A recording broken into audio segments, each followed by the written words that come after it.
Hyundai Porter 2019 жылғы машина көрініп тұрғандай молочный ақ цветті 2019 жылғы 2.5 турбо дизель 6 рейс орлуу.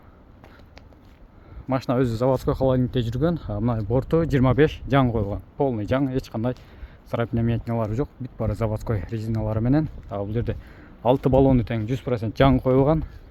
Вложение полный болған да машинағач. Мына көрінішінен эле көрініп тұрса керек. Бұл жерде үстіндегі сандықшасы да қойылған. Лобовойдағы тап-таза, бердағы скол трещиналары жоқ. Автомат коробка. Үсті тап-таза. Стикерде 2019, сиденье кожалары да өте жақсы. Комплектте бүт бары бар. Домкрат. Бұл жерде рульде ешқандай потертігі жоқ. Автомат коробка.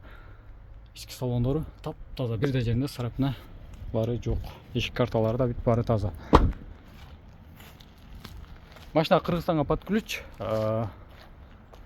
925 000 сомдун тегерегиде под ключ түшөт. Кыргызстанский номермен.